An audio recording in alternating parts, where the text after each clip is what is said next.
marka koobaad waxaan ku salaamayaa salaanta islaamka. Assalaamu calaykum waraxmatullaahi wabarakaatu. salaan kadib waxaan rabaa runtii inaan u mahad celiyo mas'uuliyiinta kala gedisan meeshaan jooga, xubnaha golaha wasiirada iyo xildhibaanada heer dowlad goboleed, maamulada degmooyinka, saraakiisha ciidamada qalabka sida, odayaasha dhaqanka, culimmadeena sharafta leh iyo dhammaan ka soo qaybgalayaasha. waxaan rabaa runtii inaan aad iyo aad idinkugu mahad celiyo. shaqadan waa shaqo runtii ilaahayna ammaanay, ajarna looga helayo ummaddan in islaaxooda laga shaqeeyo, colaadda dhexdoodana qolo waliba wixii ay ka geysan karto oo dadkan walaalaha ehelka ee wada dhashay la iskugu soo dhoweynayo, dhiigga daadanayana lagu joojinayo, inaad runtii muddig u tihiin maanta u joogtiin runtii aad iyo aad ugu ammaanan tihiin. waxaa la yidhaha colaad wiila ku dhintay wiil kuma dhashaa la yidhahda. una malay maayo hadda dhulkan bannaan oo intiisa badan wax deganba aan la arag in hadda wiil 20 jira maalin kasta meydkiisa god loo sii wado, asagana runtii naftiisa u halligay, aakhirana waxaan wanaagsanayn ayuu ku mutaysanaya. dad kaloo ehel iyo qaraabo iyo xidid iyo xigaalana waa iskugu sii baabi'inayaanoo waddadii isagu ou falay ayaa kuwa badani ku baxayaan. waa tii xadiidka nabiga salawaatullaahi wasalaamu calayh oo ahaa ida altaqa almuslimaani bisayfayhima falqaatilu walmaqtuulu fi nnaar. rasuulka waa la weydiiya rasuulallah, midkii la dila waaba garanaye midka wax dilay muxuu naar ku galaahay weydiiyeen saxaabadu. wuxuu yidhi innahu kaana xariisan calaa qatli saaxibi, isaguna inuu dilow raba midka kaleo walaalkiisa saaxiibka la'ah dhiiggiisa inuu bannaysto isagu uu aakhiro uga hormara ayuu raba. boqolaal wiilo leh ayaa meeshaan aad aragteen oo hadda maanta wax yaalla aan la arag ayaa runtii naftooda ku maqanta.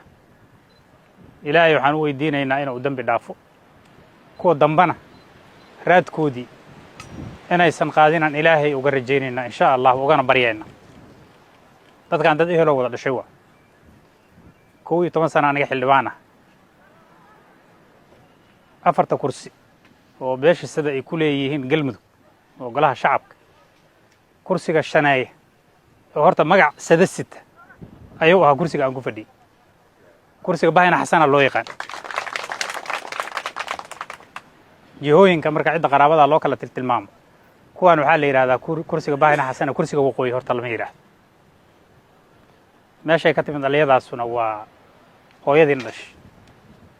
faadumo xasan gaal shire. hadda maanta haddaan abtirsado waxaan ka tegaa horta 12 oday. kuwa badanoo adinka idin ka midana waxaa suuragala inay 5 iyo 6 ay ka tagaan. qaraabanimadu marka inay wax gasho la isku xariiriyo ayaa rasuulka naga salawaatullaahi wasalaamu calayhi nafar. waa tii xadiidka nabiga oo ah qofkii raba inuu ilaahay risqiga u waasiciyo cimri dheerna ou helo qaraabadiisa xariir. waa midda horta nagula baahan yahay inaan qaraabada ku xariirino, inaan ugu turno, inaan ku ixtiraamno. waalidkana ducaa laga rabaa. waa tii sidoo kale xadiidka nabiga salawaatullahi wasalaamu calayh laga wariyey 3 duco oo mustajaabada ah oo la soo celin. waa ducada musaafirka iyo ducada qofka madluumka ah iyo ducada waalidka. waalidka marka ducaa laga rabaa wiilashiisa isaga ruuxiisa inuu u duceeyo. waxaa la idinka rabaa marka qaraabo wixii dhici lahaa hadda waa dhaceen. hadda ka hor gabar 2 wiil oo dhaawac isbitaal digfeer ku haysa anoo niman saraakiil askar howlgal deegaano ka mid a shabeellada hoose looga xoreynaya kooxahan khawaarijta ku soo dhaawacmaya waxaan ugu tagay isbitaal digfeer. 2 wiilaa marka 2 sariirood dhinacyada u kala yaallaan, ayadana kursigaa dhexda u yaal. markaan ka soo dhammaaday waxaa lagu yidhi gabadhaan reer balanbal waa ku leexda marka bal ii warranaa eriyo. waxay igu tiri 2dan wiilo ayagu isdileen ayaan kula jiraa igu tiri isbitaalka. isdileen markii lagu yidhaahdo hal qofna oo wada hayo dumara, waxa koobaadoo kugu soo dhacaa 2dan qof ma torrey isku dileen, ma feeri isku dileen, ma wax kale isku dhufteen waa. markaas waxaan idhi isku dileen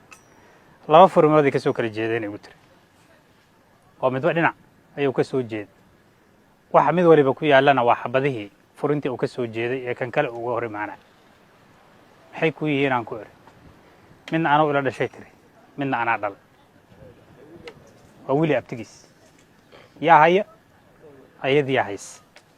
oo isbitaal kula jirta oo dabiibays oo caanay biyo siinaysa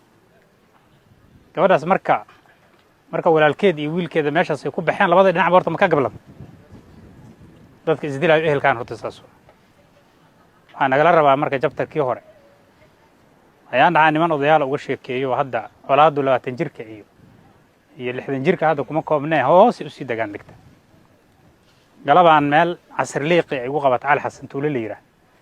marka guri yar oo aqal Soomaaliya meel ka dhisan gabar joogtaan inta ku leexanaa waxaan dhiri biyo weysaan si inaan casr tukanaa rabnaa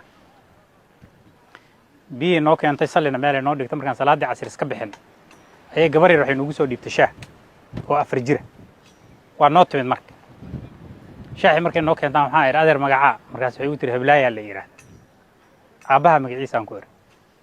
markaas isaan inta ii fiiriday waxay tiri adeer la iskuma sheego aan iga dhaqaaqo